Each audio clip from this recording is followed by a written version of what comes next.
Welcome to another episode of What Are You Reading? What Are You Writing? Here we are, 3 years old. I can't believe it. On our way to our fourth year, never missing a Tuesday. And I hope you've been with me for 3 years, or two, or one, whatever it is. I'm so glad that you are with us again today.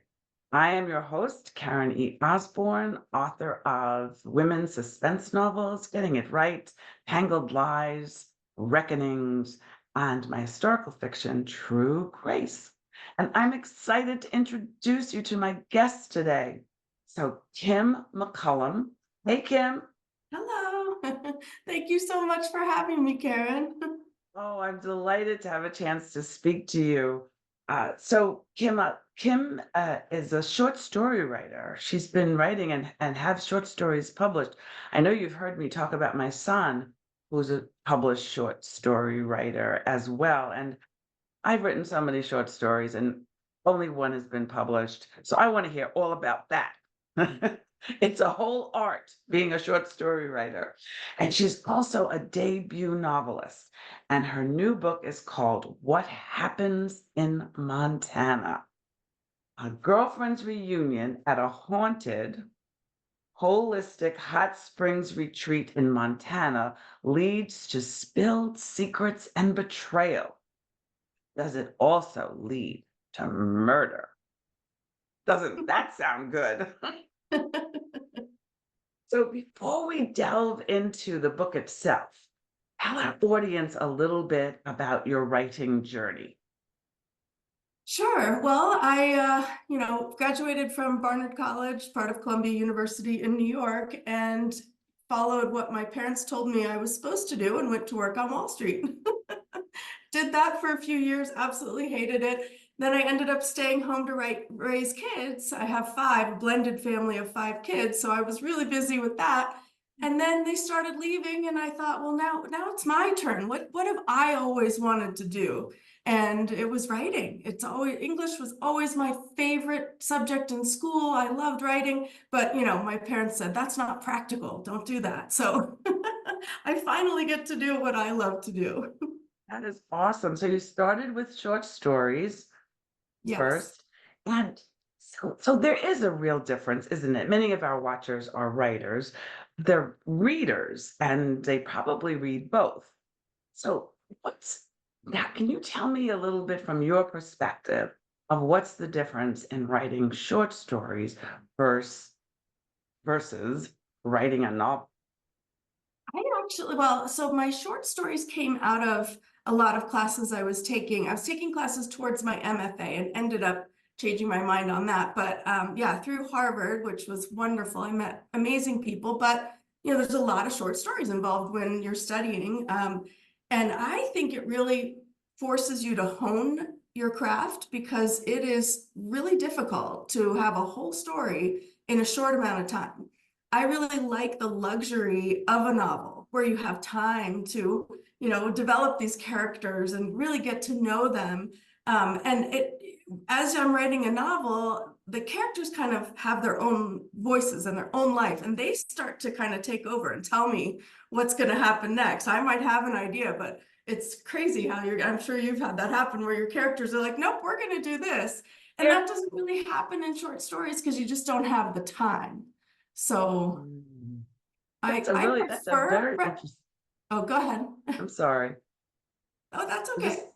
just saying that that's the first time someone's described it like that to me, because we're always talking, the novelists, we're always talking about how our characters are so demanding and tell us what to do, and we have these conversations in our heads with them as if they, um, they're imaginary children or something that we're still holding on to in our older age.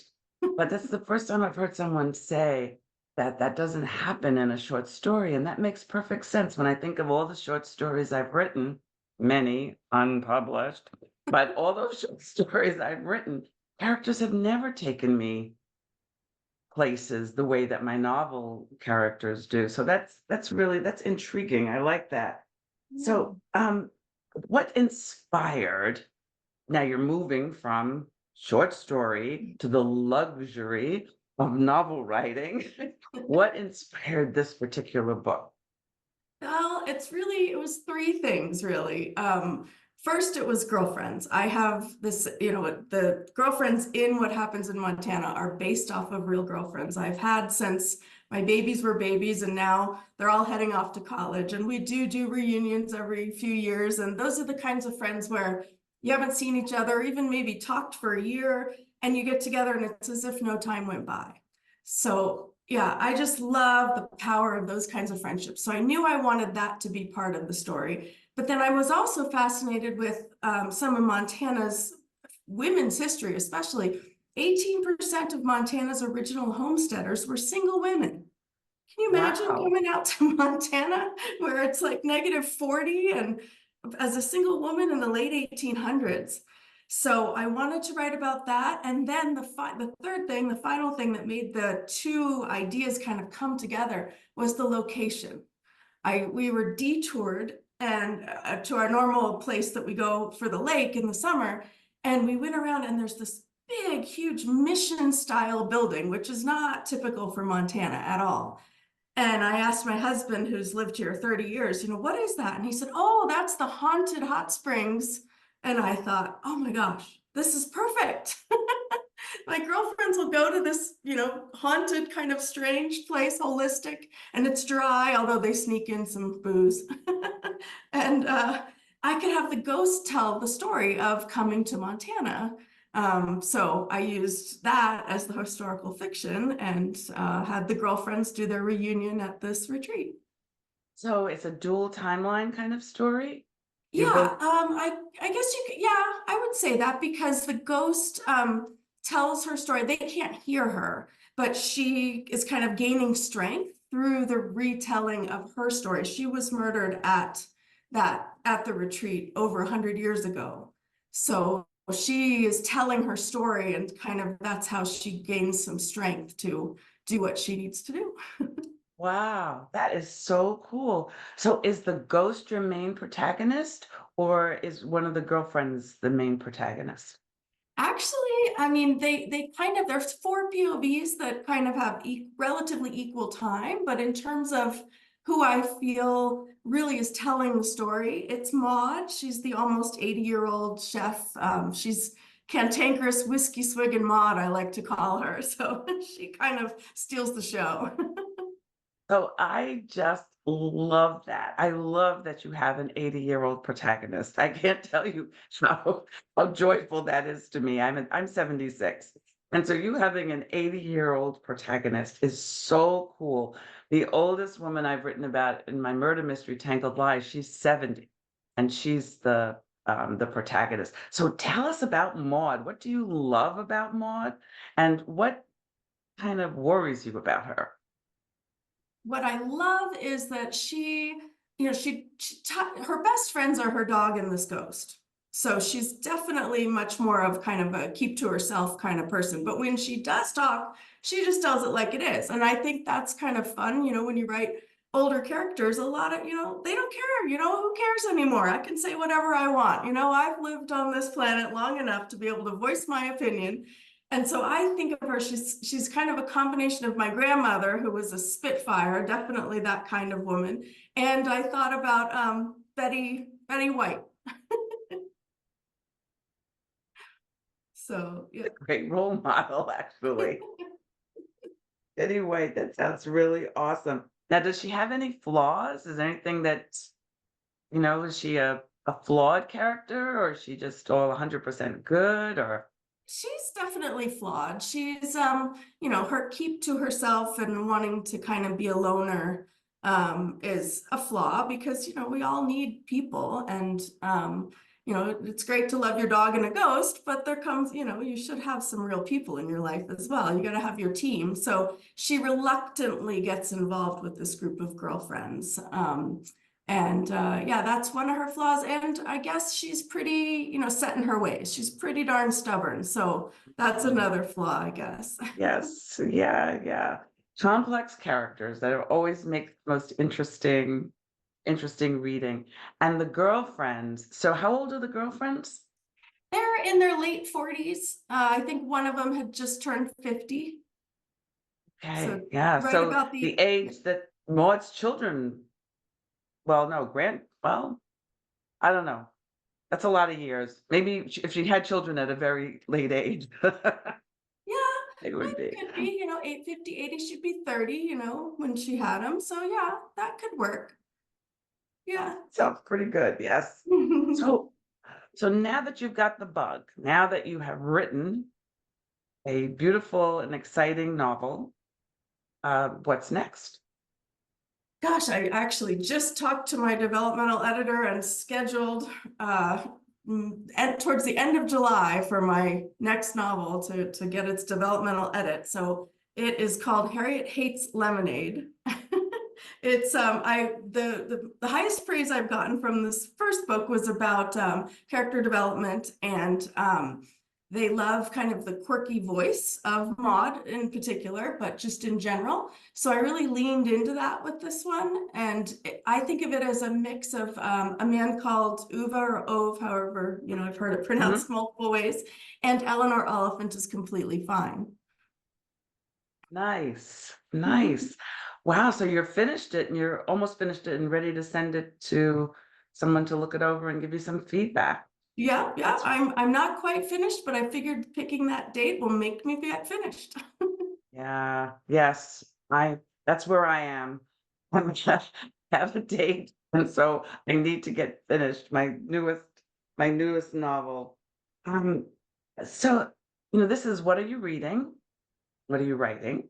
Yeah. Are there books in your life that had a big impact on you? Maybe it was something you read as a child, maybe something when you were studying at Harvard. Is there some book or books that just had a big, big impact on either your writing or your life? Well, certainly, a lot of the classics. I mean, I was a huge Jane Austen fan, so that was a big part of it. But really, what I She gravitate is. towards is Look something at that. that's, oh, there it She's right is. there. That's awesome. I love it. But really, what I love is, just something that's escapist, that's fun, that you bring on the beach and you just can't wait to get back to it. And so Leanne Moriarty is absolutely my favorite. And a couple of reviewers have compared my first novel to her, which I couldn't imagine higher Oh, praise. yes. And Yes, and then I yes. love Kristen Hanna. And I just read The Me Women. too. That's what I just finished. Oh my goodness, Vietnam and the Vietnam era, and oh my goodness, if another bad thing happens to France, I see, know, I know. oh, I love Kristen Hanna. I loved Four Winds, Mhm. and I loved The Nightingale. Oh, yes. She's Yep. yes, I learn a lot from her books, a lot. Just enjoying them, but also Exactly. reading. Yeah, That's what's so fun about, like historical fiction. It's you're learning something, but you're also just enjoying the ride. just enjoying the ride.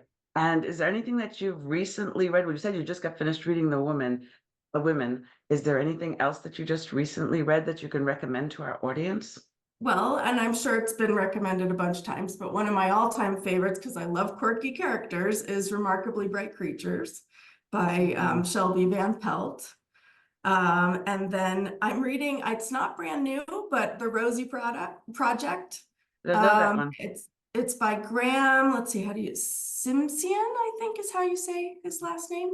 Another very quirky character. His Rosie Project is that he's going to scientifically have this questionnaire to find his wife.